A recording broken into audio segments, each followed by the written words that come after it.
Bugün sizi Azərbaycan İdman Akademiyasının İdman Elmi Tədqiqatları Laboratoriyasından salamlayıram. Bugünkü qonağım idman tibbi reabilitasiya sahəsində fəaliyyət göstərən və eyni zamanda kardioloji reabilitasiya üzrə UCL-də təhsil alan Zərifə Kamilovadır. Salam Zərifə xanım, bizi İdman Tibbi Tədqiqatları Laboratoriyasında qonaq etdiyinizə görə təşəkkür edirik. Salam, çox sağ olun ki, dəvətimizi qəbul edib gəlmisiniz. Bugünkü buraxılış məncə həm dinamik, həm də maraqlı keçəcək. Mən də ona inanıram. Həyatınızın bütün mərhələləri tibb sahəsində keçibdir. Amma bunun içində idman da var. Elədir, əslində özüm üçün də çox təəccüblü bir şeydir. Həyatımın indi idmanla bağlı olmağı. Çünki uşaqlıqdan əslində heç vaxt bir idman adamı, bir idmanla məşğul olan bir adam olmamışam. Uşaqlıqdan revmatizm xəstəliyim olub, məktəbdə idman dərslərindən azad olmuşam. Oynaqlarımın ağrılarına görə eyni qaydada tibb universitetində oxuyanda xüsusi qrupadaydım. Haradakı müəyyən xəstəlikləri olan insanlar olurdu, tələbələr. Amma indi hal-hazırda idmanla bağlı İdman Akademiyasında işləyirəm, idmanla bağlı tədqiqat eləyirəm, özüm də idmanla məşğul oluram. Yəni hətta idman yarışlarında da olursunuz. İdman yarışlarında, bəli, iş həyatımın bir dönəmində idman tədbirləri, idman layihələri ilə bağlı tibbi baxımdan o idman layihələrində tibbi xidmətin təşkili ilə məşğul olmuşam. Yəni yenə də deyirəm, çox təəccüblü bir şey oldu ki, heç vaxt idmanla məşğul olmayan adam gəlib həyatını idmanla bağladı, düzdür. Tam olaraq idmana ilk karyera addımı atanda bu proses necə oldu? Yəqin ki, 2014-cü il olacaq bu. Nə vaxt ki, mən həkim işlədiyim dövrdə Bakıda 2015-ci ildə keçiriləcək Avropa oyunlarına hazırlıq çərçivəsində test yarışı keçirilirdi. Deməli, dağ velosipedi üzrə. Yeni avtovağzal tərəfdə dağ velosipedi məkanı var idi və orada test event keçirilməli idi və Səhiyyə Nazirliyinin saytında mən belə bir elan gördüm ki, könüllü işləyən həkimlər axtarılır. Və mən dərhal başvurdum. Əslində sadəcə belə deyək də könüllü bir iş idi. Bir həftə, 10 günlük bir iş idi, heç bir ödənişi olmadan. Və çox maraqlı idi mənim üçün. Çünki heç vaxt idman tədbirlərində iştirak etməmişdim. Ümumiyyətlə bilmirdim ki, bu nədir. Başvurdum, intervyudan keçdim. Könüllü kimi cəlb elədilər məni, bir həkim kimi. Tibbi komandanın bir üzvüydüm. Deməli, dağ velosipedi məkanında müəyyən bir nöqtədə oturmuşduq. Haradakı birdən hansısa idmançının başına bir iş gəlsəydi, yıxılsaydı, qəza olsaydı, dərhal yaxınlaşıb yardım göstərməyə lazım olacaqdı.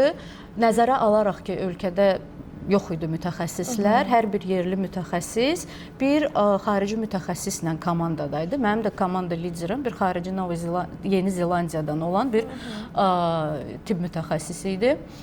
Və orada elə oldu ki, ümumiyyətlə tədbir maraqlı keçdi. İdmançıya göstərilən tibbi xidməti öyrəndim, oradakı nədən başlamalıdır, necə olmalıdır. Və necə oldusa, onu həmişə deyirəm ki, mənim uğur hekayəm oradan başladı. İşimi bəyəndilər, gördülər ki, məsuliyyətli yanaşıram və s. Daha sonra artıq təklif gəldi ki, rəsmi işçi olaraq başvur və komitədə işləməyə başla. Artıq uzun müddətdir idman tibbinin içindəsiniz. Həmin müddətdə yarış əsnasında idmançılara müdaxilə eləyəndə hansı stresi keçirdirdiniz? Əslində müdaxilə eləyəndə yəni tam olaraq stres idi. Nəyə görə? Çünki ümumiyyətlə bilmirdik. Mən bir həkim olaraq universitetdə idman tibbi haqqında heç nə keçmədiyim bir adam kimi bilmirdim ki, hansı tərəfdən və nədən başlamaq lazımdır. Yanımızdakı o, deyək, xarici mütəxəssislər olmasaydı biz bunu bilməzdik. Oradan başlamışdıq bunu öyrənməyə. Çünki idmançılarda bilirsiniz, çox spesifik travmalardır. Onlara hər istədiyimiz, necə ki, ümumi əhali qrupunda hər istədiyimiz dərmanı, hər istədiyimiz ağrı kəsicini verə bilmərik. Çünki o da dopinq siyahısında ola bilər və eləmək istədiyimiz yerdə daha da zərər vermiş ola bilərik və karyerasına necəsə zərər yetirə bilərik. Yəni, bütün bunları nəzərə alaraq, əlbəttə ki, heç vaxt bu sahədə işləməyən bir adam üçün çox stresli bir iş idi. Düzdür. UCL-də kardioloji reabilitasiya üzrə doktorantura oxuyan ilk Azərbaycanlı olmaq sizin üçün şəxsi uğurdan daha çox məsuliyyət hissidir deyə bilərik? Əlbəttə deyə bilərik. Bunu mən özüm də hər yerdə deyə bilirəm. Çox böyük məsuliyyətdir. Ən birincisi ona görə ki, bəli, düz vurğuladınız. UCL-da tibb sahəsində oxuyan ilk doktorant olduğum üçün. İkincisi, bu yola məhz İdman Akademiyası ilə çıxdığım üçün. Çünki yenə də bunu vurğulamaq istəyirəm ki, mənim təhsilim İdman Akademiyası tərəfindən maliyyələşdirilir. Bu ikinci böyük məsuliyyətli bir belə deyək də işdir mənim boynumda. Üçüncü nəyə görə çox məsuliyyətlidir? Çünki Azərbaycanda bu sahədə inkişaf çox azdır. Çox belə deyək də baza səviyyəsindədir. Amma kardioloji reabilitasiya, ürək xəstəlikləri olan insanların reabilitasiyası çox geniş bir sahədir və ancaq əslində idmandan ibarət olan sahə deyil.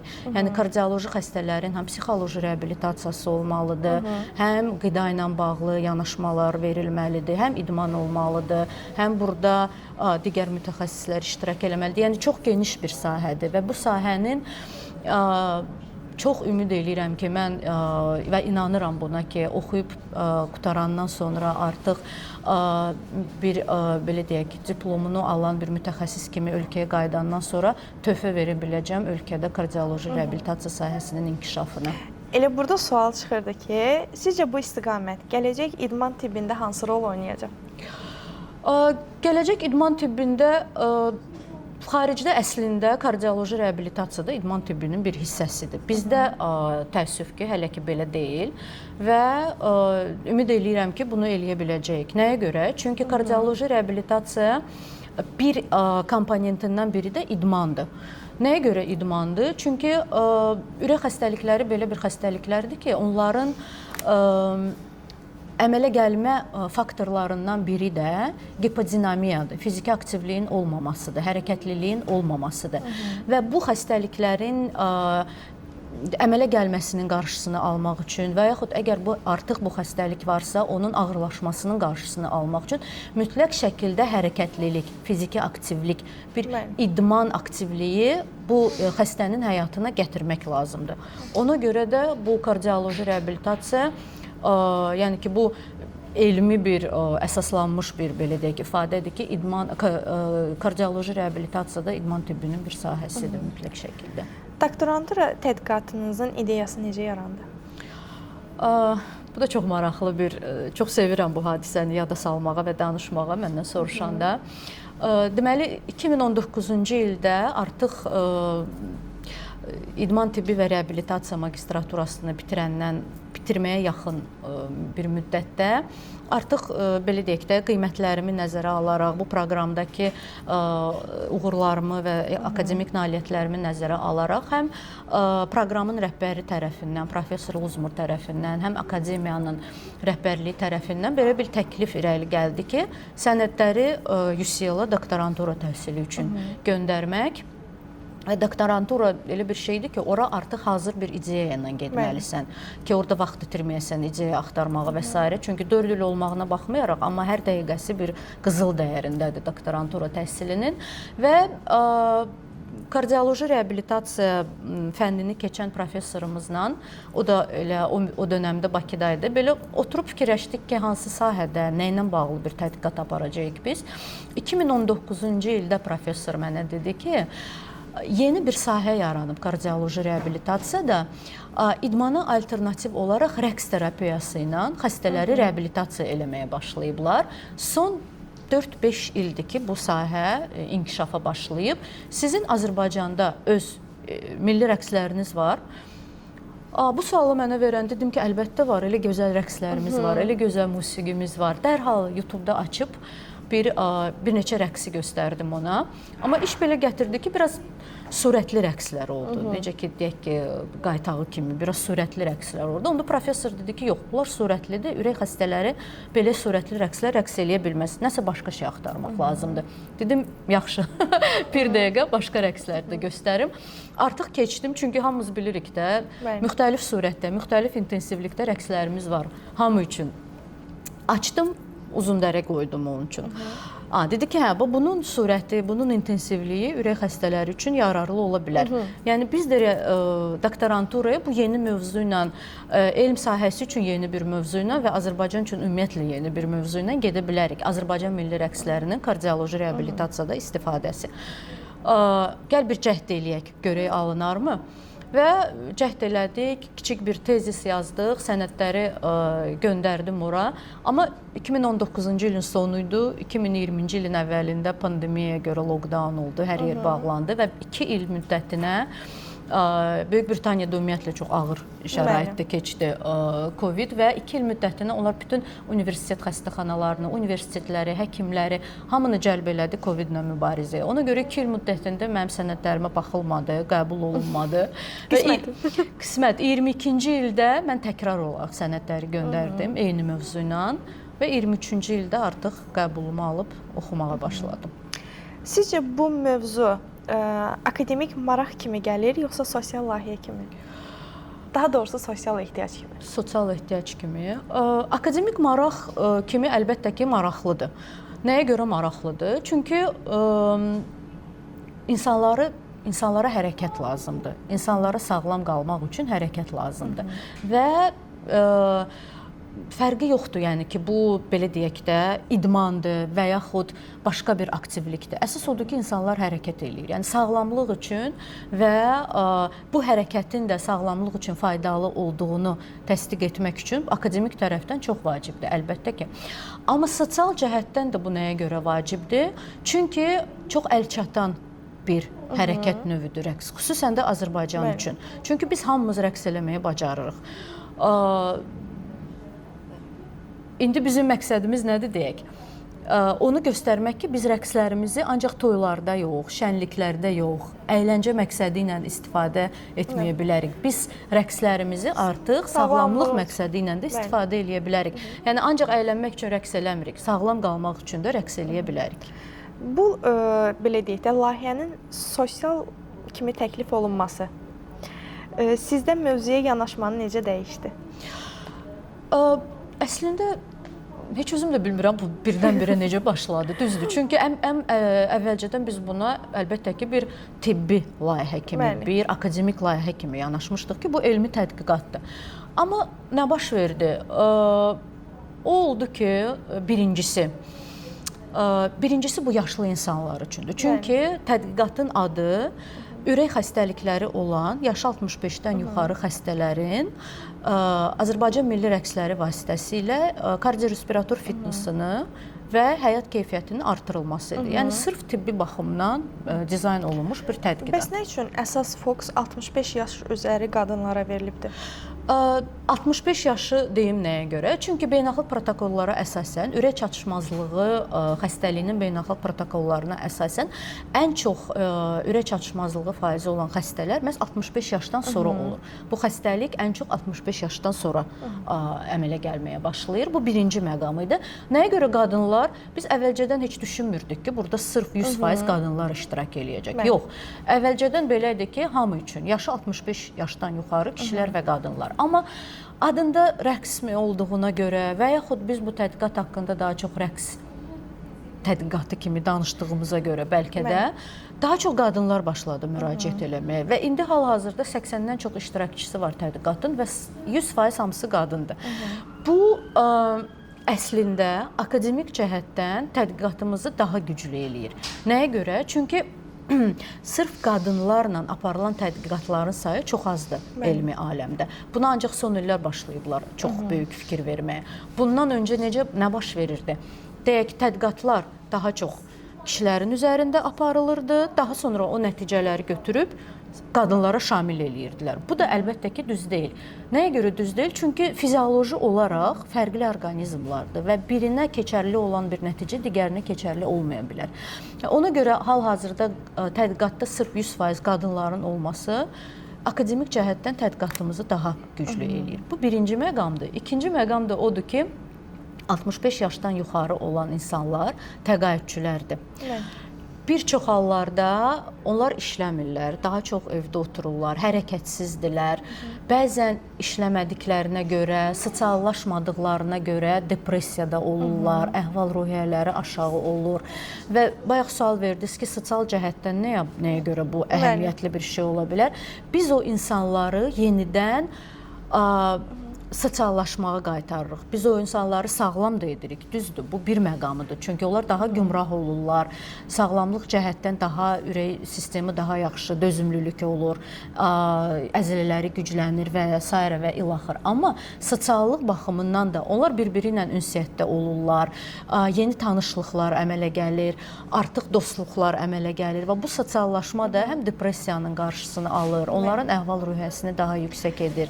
Bax, buna görə də sosial cəhətdən də İlk güclü dəfə bir tədqiqat haqqında məlumatları olanda reaksiyalar necə idi? Əslində bir-birinə məlumatı ötürəndə belə deyirlər ki, biz gedib orada rəqs eləyirik və özümüzü bilsəz necə yaxşı hiss eləyirik, təzyiqimiz düşür, tənginəfəsliyimiz azalır və s. Ona görə deyək ki, doktorun nömrəsini verirəm, sən də zəng vur yazılı məsələsi olanda, zəng vuranda ki, biz də rəqs eləmək istəyirik, mən deyirəm ki, çox gözəl. Amma bu rəqs kursu deyil. Bu elmi tədqiqatdır və burada da hər bir elmi tədqiqatda olduğu kimi iştirakçı meyarları var. Yəni hər bir insanı biz götürə bilmərik. Burada yaş 65 plus olmalıdır. Hər hansısa bir ürək xəstəliyi olmalıdır. Daha sonra biz sizi dəvət eləyirik və müayinə eləyirik. Və müayinədən sonra artıq dəqiq deyə bilərik ki, siz iştirakçı kimi iştirakçı ola bilərsiniz və yaxud yox. Çünki biz onların dözümlüyünü ölçürük. Biz onların əzələ gücünü, əzələ kütləsini ölçürük, yıxılma riskini ölçürük. Əgər bunlar hamısı ümumilikdə bizə verir ki, bəli, göstəricilər aşağıdır və bunlar iştirakçı kimi iştirak eləyə bilər, ancaq o halda deyirik ki, bəli, siz gələ bilərsiniz. Amma bu yenə də son deyil. Çünki yenə də iştirakçı kimi iştirak eləyə bilirlərsə, bu demək deyil ki, onlar rəqs qrupasına düşəcək. Çünki bizim tədqiqatda 3 qrupa var. Elmi termindən desəm, bu randomizə olunmuş bir tədqiqatdır. Hansısa iştirakçı rəqs eləyir, hansısa iştirakçı idmanla məşğul olur və 3-cü qrupumuz da var, hansına ki, heç kim düşmək istəmir. Bu nəzarət qrupasıdır, kontrol qrupu. Hansı ki, sadəcə 12 həftə müddətində nə idmana, nə rəqsə cəlb olunmur, adi həyat tərzini davam eləyir və biz 12 həftədən sonra təkrar olaraq dəvət edib yenə də müayinələrdən keçiririk. Nəyə görə? Çünki biz bilməliyik ki, effektivdir rəqs yoxsa yox, effektivdir idman yoxsa yox və onların bir-birinin arasında da müqayisə edirik ki, hansı daha effektivdir. Tədqiqat müddətində hazırda da proses davam edir də. Sizi indiki dövrə kimi təəccübləndirən nə olubdu nəticə olaraq? Təəccübləndirən ən başdan belə deyim, keçən ilin oktyabr-noyabr ayları, nə vaxt ki, mən iştirakçı toplanmasına başladım, müxtəlif dövlət qurumlarına, müxtəlif tibb müəssisələrinə müraciət etdim. Tədqiqatım haqqında danışdım, məlumatları verdim onlara, amma maraqlı olmadı heç kimə, çox təəssüf ki. Kimsə qeyri-ciddi qarşıladı, kimsə dedi ki, yox, rəqsdən müalicə olmaz, gedin, başqa daha ciddi bir iş tapın və s. və ilaxır. Ən birincisi oldu ki, ümumiyyətlə, yəni imtina elədilər bu tədqiqatda iştirak eləməkdən. Bu birinci. İkinci, təəccübləndirən məqam nə oldu? Daha sonra mən bunu da deyəcəm, çünki ilk kimlərlə ki mən başladım, o insanlar oldu. Belə bir ictimai təşkilat var, 3-cü Bahar. Onların rəhbəri ilə mən danışıb əlaqə saxladım ki, mənə yaşı 65-dən yuxarı olan insanlar lazımdır ki, mən onlarla danışım, tədqiqat haqqında məlumat verim, daha sonra kim uyğundursa iştirakçı kimi cəlb eləyim. O insanla danışanda da o qədər bu ilkin mərhələdə ki, imtinalar almışdım, yenə də ümid eləmirdim ki, kimsə razılaşacaq.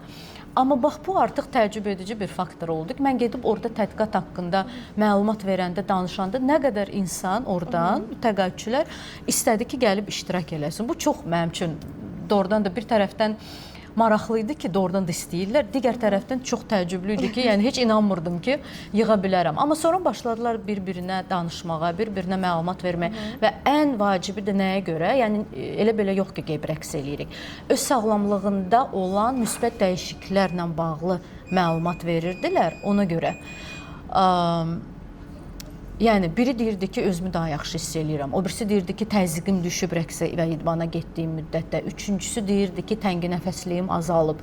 Və belə bir-birinə o məlumatı ötürə-ötürə o 20 nəfərdən kimlərlə ki mən başladım, artıq 80-dən çox adam var tədqiqatda.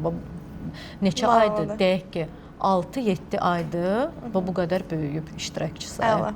Uğurlu olsun. Çox sağ olun. Məncə gələnlər daha çox olacaq.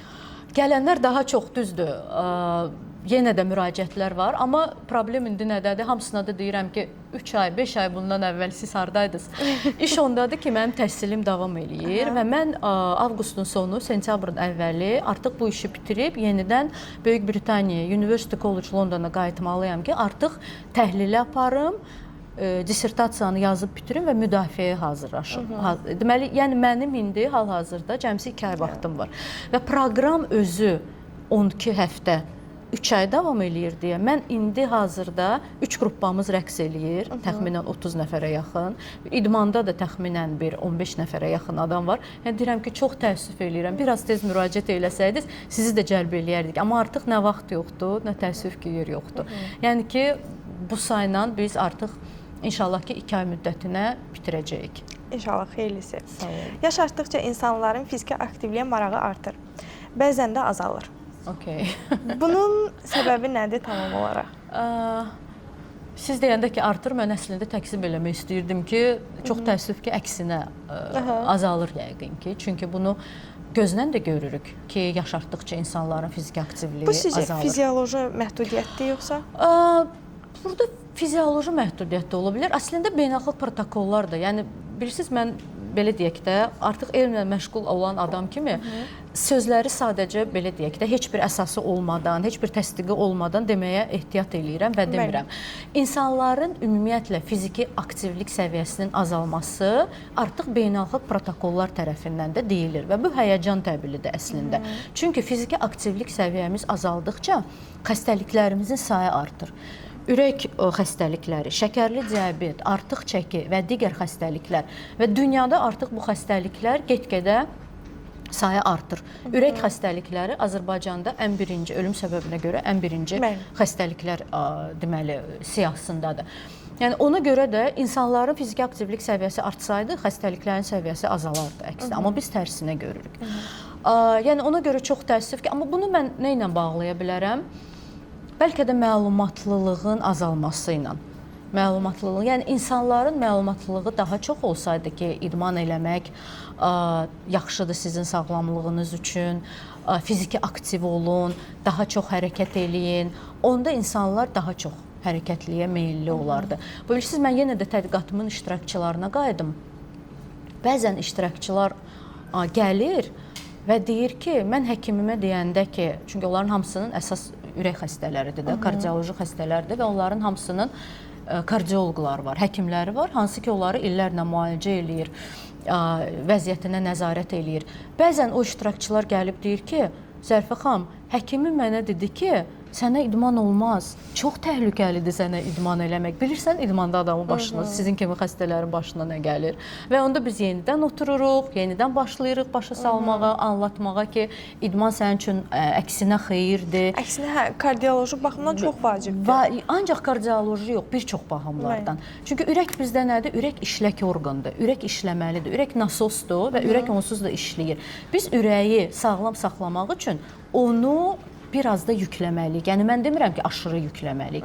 Biz onu biraz da yükləməliyik. Çünki ürək işləmədikcə o durğunluqdur, ürək çatışmazlığıdır. Oturduqca oturursan, başlayırsan ən belə cüzi hərəkət eləyəndə də təngi nəfəs olmağa, ödemlər əmələ gəlməyə, şişkinlik əmələ gəlməyə və proqres, yəni xəstəlik proqres olur. Yəni başqa cürə bunu necə deməyə?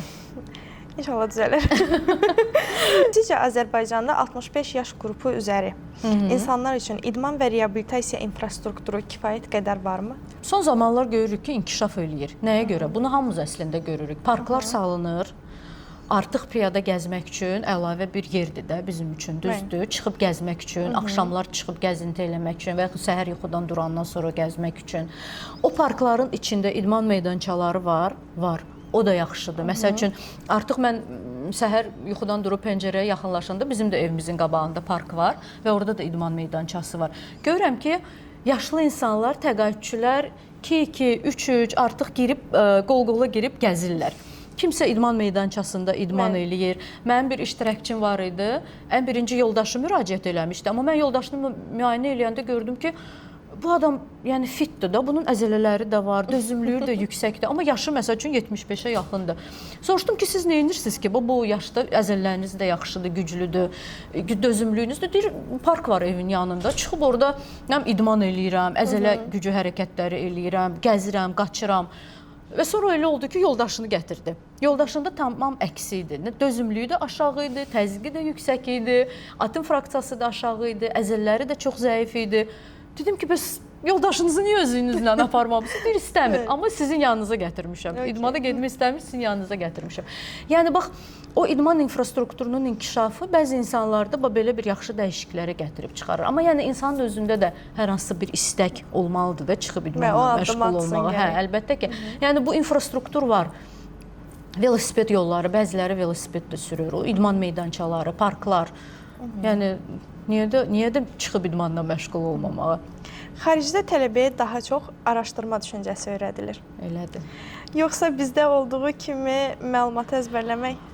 Yox, əlbəttə ki, yox. Məlumatı əzbərləmək, belə bir yaxşı ifadə var. Deyir, insana bir var ki, hazır balıq tutub verəsən, bir də var ki, onu balıq tutmağı öyrədəsən. Bax, xaricdəki təhsil o adama balıq tutmağı öyrətməkdir.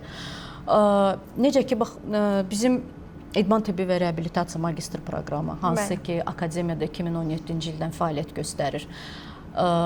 Hansı ki, ingilis dillidir və həkimlər üçün nəzərdə tutulub və proqramın direktoru professor Michael Uzmur'dur. University College London'un professoru, Kral ailəsinin şəxsi reabilitoloqu, Beynəlxalq Olimpiya Komitəsinin eksperti, boks üzrə deməli layihələrin baş həkimi. Deməli, Professor Uzmur bu proqramın kurikulumunun hazırlanmasında özü şəxsən iştirak eləyib. Və bu proqramın digər müəllimləri də University College London, Imperial College London, King's College London bu universitetlərin müəllimləridir. Deməli, onlar canlı olaraq şəxsən Bakıya gəlib, mən də o proqramın məzunlarından biriyəm də, yəni ona görə belə çox ətraflı danışa bilirəm. Çünki özüm şəxsən bu yolu keçmişəm. Yəni özünüz təcrübə elədiyinizə görə daha rahatdır. Daha rahatdır. Bilirəm ki, nədir? Yəni bir var ki, bir iş haqqında danışasan, amma o işin içində olmayasan. Amma mən o proqramın tələbəsi olmuşam deyə, o proqramın məzunu olmuşam deyə, özüm çox belə dərindən içəridən bilirəm məsələ nə yerdədir deyə. Yəni onlar gəlib bizə dərs deyəndə heç vaxt demirdilər ki, bax bu belədir, siz də bunu belə bilməlisiniz. Professor Uzmur'un çox gözəl bir sözü var idi. Mənim bugün dediklərim sabah hamısı yalan ola bilər. Nəyə görə? Çünki bugün elmi tədqiqat bunu bu cürə təsdiqləyib, amma sabah nəsə dəyişə bilər. Yeni bir tədqiqat keçiriləcək, tibb sahəsində hansısa yeni bir ixtira olacaq və bugün aktual olan mövzu sabah artıq heç bir aktuallığı olmayacaq və yeni bir şey çıxacaq. Ona görə mənim dediklərimə inanmayın. Yəni siz təsəvvür edirsiniz ki, müəllim tələbəyə deyə bilər ki, mənim dediklərimə inanmayın. O deyirdi ki, mən deyirəm, amma siz gedin, açın, axtarın, araşdırın, görün başqaları nə deyir bu mövzuda. Bax, ona görə də onu deyirəm ki, o proqramda oxuyandan sonra artıq biz, belə deyək də, mövzu da verəndə bizə ev tapşırığı kimi nəsə verəndə, sabahsı gün gəlirdik və bunu müəllim belə deyib və biz də belə deməliyik kimi olmurdu. Biz başlayırdıq diskussiya eləməyə, biz başlayırdıq müzakirə eləməyə.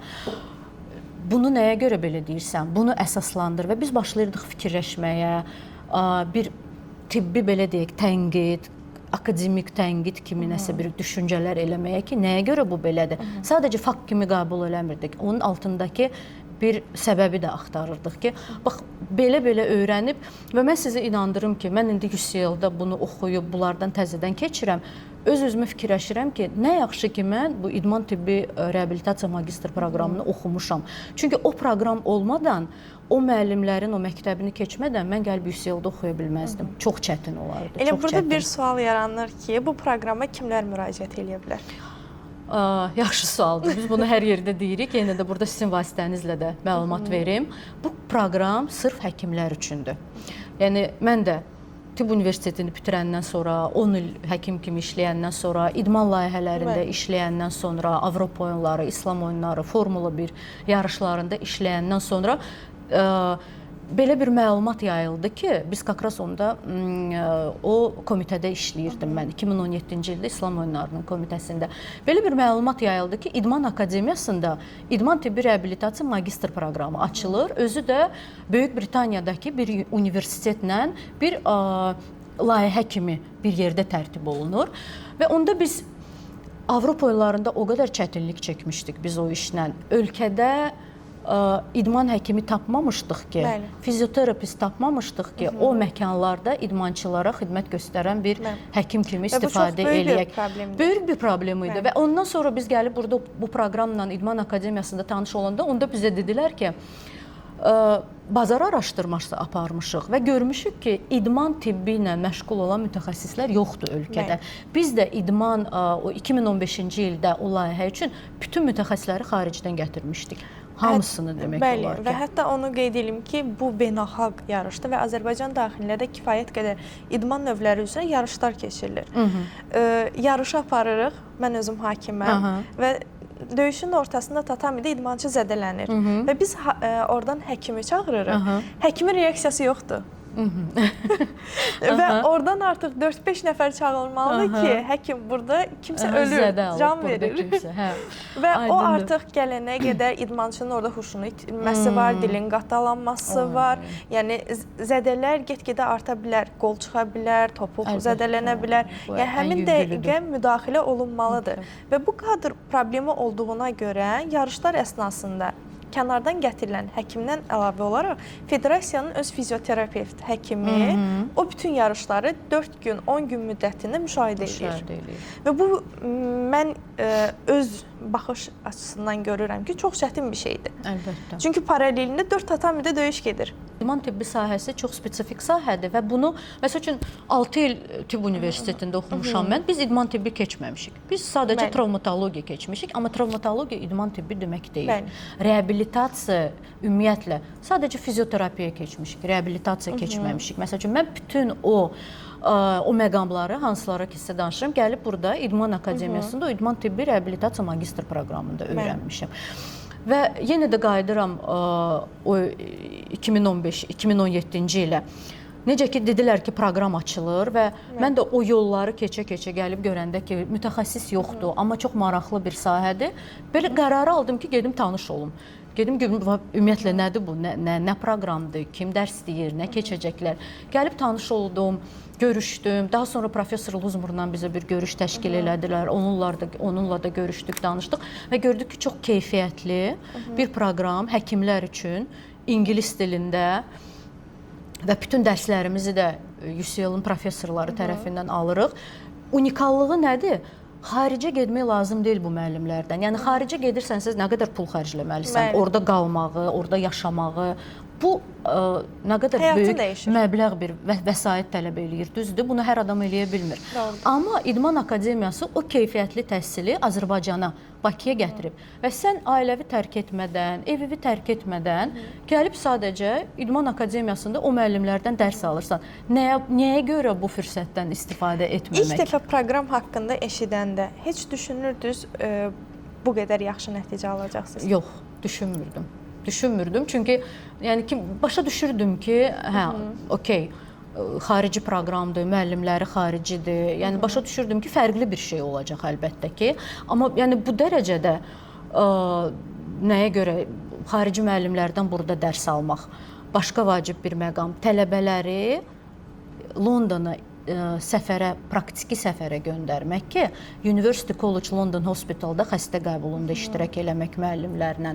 Institute of Sport, Exercise and Health London 2012 Olimpiyadası üçün tikilən idman sağlamlıq fiziki fəaliyyət institutu, hansı ki, Olimpiyada üçün tikilmişdi ki, idmançılar orada müalicə olsun, zədə aldıqları təqdirdə.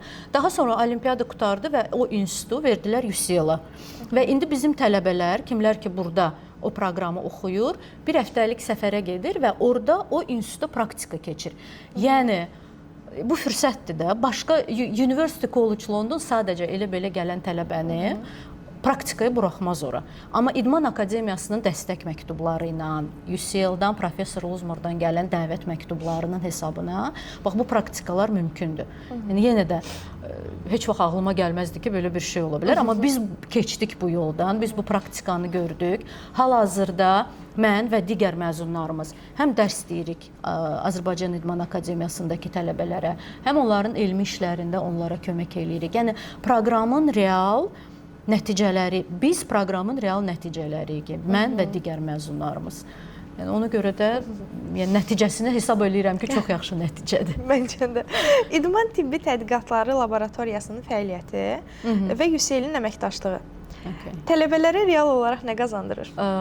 Siz bugün gəldiniz də bura, gördünüz də buradakı, yəni gördünüz nə qədər tələbə var, gördünüz ki, yəni praktika keçirlər burada. Biz hal-hazırda Azərbaycan İdman Akademiyasının İdman Tibbi Tədqiqatları Laboratoriyasındayıq.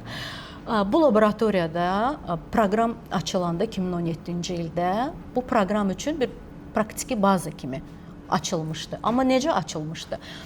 Professor Luzmur proqramın direktoru, onun tövsiyələri əsasında və UCL-ın bizim digər müəllimlərimizin deməli tövsiyələri əsasında tədqiqat laboratoriyası necə olmalıdır? İdman tibbi tədqiqat laboratoriyası necə olmalıdır? Orada hansı avadanlıqlar olmalıdır? Orada hansı iş aparılmalıdır? Bax, onların verdiyi tövsiyələr əsasında bu gördüyünüz laboratoriya qurulub. Buradakı avadanlıq bəzi belə deyək də ümumi əhali qrupundan olan insanlara tanış olmaya bilər. Çünki spesifik avadanlıqdır. İdmançılar üçün və idman tədqiqatları üçün istifadə olunan avadanlıqlardır. Elə avadanlıq var ki, burada o ölkədə bir və yaxud iki yerdədir. Məsəl üçün, bax bu cardiopulmonary testing apardığımız məsəl üçün, bax bu avadanlıq və digər burada bir neçəsi də var. Bu deməli laboratoriya əslində ancaq bizim proqramın tələbələri üçün deyil. Daha geniş fəaliyyət sahəsi var bu laboratoriyanın. Ən başlıca biz burada nə edirik? Düzdür, müəllimlərimiz gələndə dərsi burada keçirik və bu avadanlıqdan istifadə edirik praktiki nümayiş kimi. Okey. İkinci biz nə edirik? Biz Azərbaycandakı idman milli federasiyaları ilə əməkdaşlıq edirik. Yəni o federasiyaların idmançıları gəlir bizdə burada müayinələrdən keçir, bütün bu avadanlıqlardan, yarışdan qabaq, sezondan qabaq müayinələrdən keçir. Daha sonra bizim idman həkimləri o deməli müayinə nəticələrini təhlil eləyir, statistikasını qurur. Bu müayinə nəticələri əsasında tövsiyələrini verir ki, nələr düzəldilməlidir, nələrə fikir verməlidir ki, performans nəticələri artsın məsəl üçün. Və s. və ilaxır. İdmançılar zədə alanda bizim reabilitasiyada idman travmalarının reabilitasiyasını biz aparırıq. Bu da başqa. Yenə də idman həkimlərimiz, öz məzunlarımız, fizioterapistlərimiz, öz məzunlarımız, yəni özümüz yetişdirib, özümüz burada onlarla işləyirik və faydalı nəticələr veririk. Həm idmançılarımıza, həm adi əhali qrupumuza.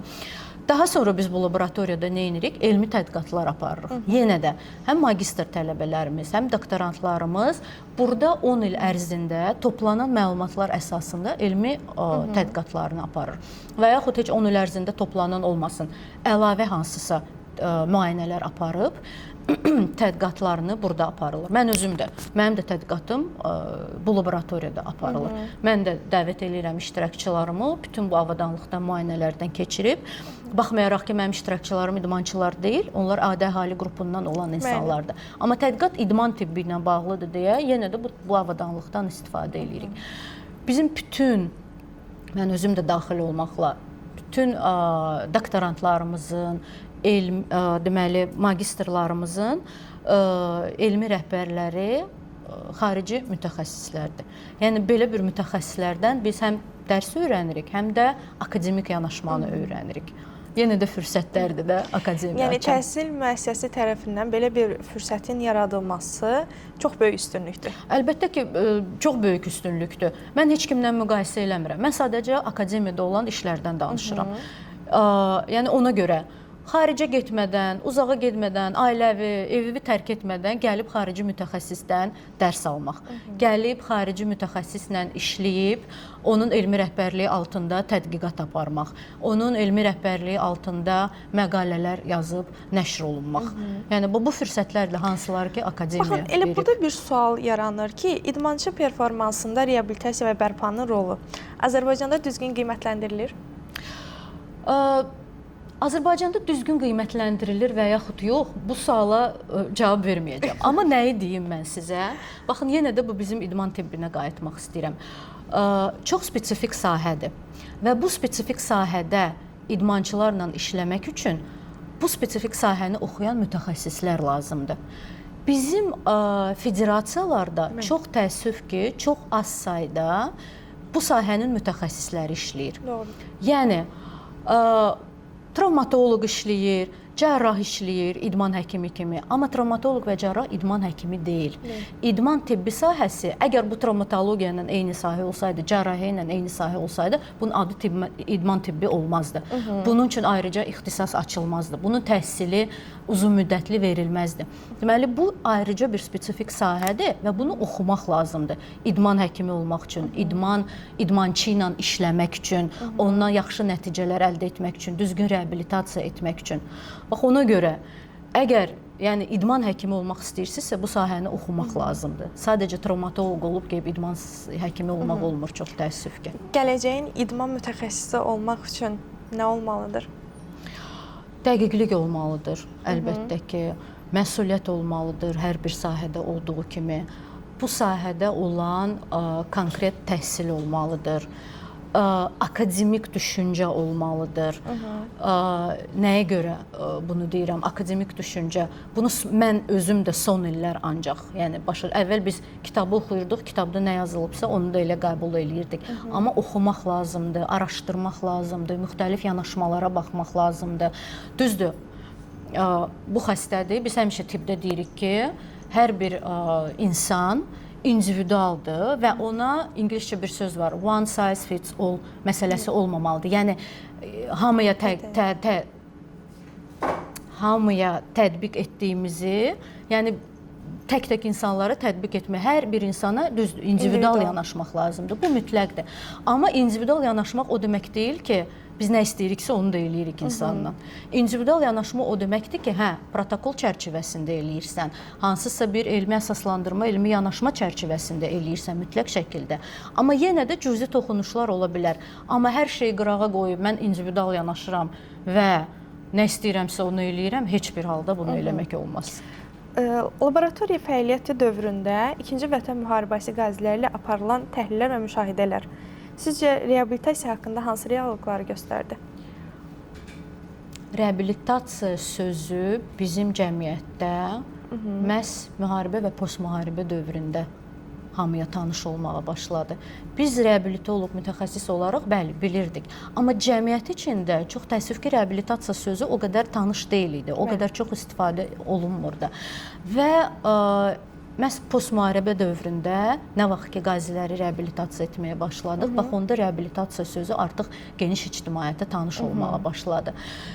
Biz laboratoriya olaraq, bizim laboratoriyanın əməkdaşları, yenə də idman tibbi reabilitasiya magistr proqramının məzunları, fizioterapiya proqramımızın, bakalavr proqramımızın məzunları, professor Luzmur, UCL-ın və ISH-in protokolları ilə deməli, kompleks skor, Roman Yaxuda tövsiyələri ilə. Biz böyük komanda olaraq qazilərin reabilitasiyasında iştirak etdik. 110 nəfər qazi bu müddət ərzində biz reabilitasiya etdik və onlardan 75%-i ordu sıralarına geri qaytarıldı. Xüsusi təyinatlılar və s. ordu sıralarına geri qaytarıldı. Bu bizim üçün çox qürur verici bir faktdır əslində. Çünki biz, belə deyək də, reabilitasiya mərkəzi deyilik. Biz başqa bir səhiyyə qurumu deyilik. Biz tədqiqat laboratoriyasıdır. Amma o dönəmdə hamı arxa cəbhədə çalışırdı ki, neylənsə bir fayda versin də bu prosesə. Və ermənilər tərəfindən əsir götürülən Amin Musayev də burada. Amin də buradaydı. Bəli, Düzdür. Amin də buradaydı. Amin də gəldi burada reabilitasiyadan keçdi uzun müddət. Yəni çox qürur duyucu bir prosesdir bizim. Çünki biz bunu eləyə bildik və hansısa bir kiçik də olsa töhfəmizi verə bildik bu prosesə. Qazilərlə işləyərkən ən çox diqqət etdiyiniz məqam nə idi? Ən çox diqqət yetirdiyim məqam avtomatiklərimiz biz oluruq, prosesləri tezdən yada salanda. Əllərini, ayaqlarını itirən insanlar, hansılar ki, fikirləşirdi ki, bir də artıq normal həyata qayıda bilməyəcəklər. Onlarla idman, fiziki reabilitasiya eləyə-eləyə və ancaq idman və fiziki reabilitasiya deyil idi əslində, bilirsiniz. Burada hamı bir ailə olaraq elə bil ki, işləyirdi. Çünki bizim psixoloqlarımız da var idi, kimlər ki işləyirdi o qazilərlə.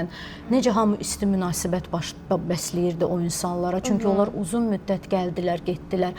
Ancaq idmanla, fiziki reabilitasiya ilə, düzdür, bu çox vacib məqamdır, kömək oldu. Amma o yanaşma o insanlara, o isti münasibət, o dəstək o insanlara, bax, o da çox böyük bir rol oynadı o insanların yenidən normal, funksional həyatına qaytarılmasında. Çox vacib bir məqam idi. Yanıqları, çapıqları olan insanlar, bilirsiniz, onlar bəziləri heç inanmırdılar ki, bunu təzədən sağaldı, bunu təzədən hərəkətə gətirmək olacaq. Çünki o qədər acınacaqlı idi vəziyyət. Amma yenə də o uzun müddətli, yenə də o yanaşma, yenə də o protokollar, yenə də o çox spesifik və peşəkar yanaşma. Professor Quzmur özü neçə dəfə gəlib getmişdi o dönəmdə, özü şəxsən müayinə eləyirdi o insanları və tövsiyələrini verirdi. Hansı ki, onun tövsiyələri əsasında biz başlayırdıq proqramı onun tövsiyələri əsasında qurmağa. Yəni, bütün bu uzun müddətli proses zamanı nə qədər biz, yəni ki, o xırda detallara fikir verməklə o insanlara kömək eləməyə çalışdıq. Bu laboratoriyada aparılan tədqiqatlar gələcəkdə Azərbaycanda idman elmi və reabilitasiya sistemi üçün hansı praktik nəticələr verə bilər? Elmi işlərin nəticələri, belə bir statistika var. O, bir günün, 2 günün işi deyil. Yəni, mən bugün bu nəticəni aldım və sabah bu başladı praktikada istifadə olunmağa və nəticələr verməyə. Əslində, elmdə belə bir şey yoxdur. Bəzən bu bir neçə il davam eləyir. Bu elmi araşdırmanın nəticəsini praktikaya tətbiq eləməyə və nəticələr almağa. Amma bəzi məqamları deyim sizə. Çünki biz proqram artıq deyək də 10 ildir fəaliyyət göstərir və biz 10 ildir bu tədqiqatları aparırıq və hansısa bizim nəticələrimiz əlbəttə ki var. Biz burada, yenə də təkrar eləyirəm, idman federasiyaları ilə ki, deməli, əməkdaşlıq eləyirik. O idmançıların nəticələri bizdə var. Biz o idmançıların nəticələrini götürüb federasiya olaraq və bir koqorta, bir komanda olaraq müqayisə eləyib, təhlil eləyib, başlayırıq analiz eləməyə. Elə bunu soruşacaqdım ki, federasiyalar funksional diaqnostikanın əhəmiyyətini kifayət qədər başa düşürmü? Artıq yavaş-yavaş başa düşməyə başlayıb. Əgər siz bu sualı mənə proqram açılanda 10 il bundan qabaq məsəl üçün versəydiniz, onda əlbəttə ki, mən deyərdim ki, yox, biraz çətindir. Hələ yenə də məlumatlılıq lazımdır. Amma indi artıq 10 ildir biz bu prosesi aparırıq və artıq federasiyalar var, hansılar ki, artıq özləri müraciət eləyir ki, biz idmançılarımızı göndəririk, gəlsinlər sizdə müayinələrdən keçsinlər, sonra nəticələrini bizə verin. Güləş federasiyasıdır, boks federasiyasıdır, cüdodur, velosiped, paralimpiya federasiyası, başqa gimnastika, bax, onlarla biz artıq mütəmadi şəkildə işləyirik. Və nə gözəl ki, biz, məsəl üçün, sonuncu olimpiyadada nəticələrimizi də, düzdür, idmançıdan çox şey asılıdır, onun məşqçisindən, onun bütün komanda üzvlərindən, amma bizim də cüzi də olsa necəsə belə bir qatqımız var o qələbələrə ki, çünki bizdə də onlar müayinədən keçib, biz də öz tövsiyələrimizi vermişik ki, bu nəticələri necə daha yaxşı eləmək olar. Bu test mərhələsi, diaqnostika müddəti də risk faktoruna necə dəyişir? Risk faktorlarını ən birinci aşkarlamağa imkan verir və əgər artıq risk faktorunu biz aşkarlamışıqsa, bu artıq işin yarısıdır. Daha sonraki bizim işimiz o riskların qarşısını almaqdır ki, onlar əmələ gəlməsin və idmançının nəticəsinə və yaxud sağlamlığına pis təsir etməsin. Amma mən görürəm ki, biz idman tibbi sahəsinə gedirik. Düzdür, mən də idman tibbi mütəxəssisiyəm, reabilitoloqam, amma böyük bir fərq var. Mən ümumi əhali qrupu ilə işləyirəm. Daha çox düzdür idman tibbi sahəsində, amma ümumi əhali qrupu ilə mənə elə gəlir ki, siz növbəti intervyunuzu bizim laboratoriyanın rəhbəri ilə eləməlisiniz. Bax, o sizə bu sualların hamısına çox detallı, çox peşəkarcasına daha yaxşı, məndən daha yaxşı cavab verəcək. Yaxşı, bir çağırış olaraq desək əgər, idman sahəsində çalışan gənc mütəxəssislərə laboratoriya və funksional analiz istiqamətində inkişaf üçün hansı bacarıqları əldə etmələrini tövsiyə edərsiniz? Ən birinci bu sahəni oxumalıdırlar. Yəni başqa sahəni oxumaqla gəlib sadəcə bir neçə il işləyib, hə, ola bilər. Amma bu praktiki bacarıqlar olacaq. Amma nəzəri bilikləri kənara qoymaq olmaz. Praktika həmişə nəzəri biliklərin üzərində qurulmalıdır. Ona görə idman tibbi sahəsi ilə məşğul olmaq istəyirsinizsə, mütləq bu sahədə təhsil almalısınız. Mütləq şəkildə. Bu ən birinci.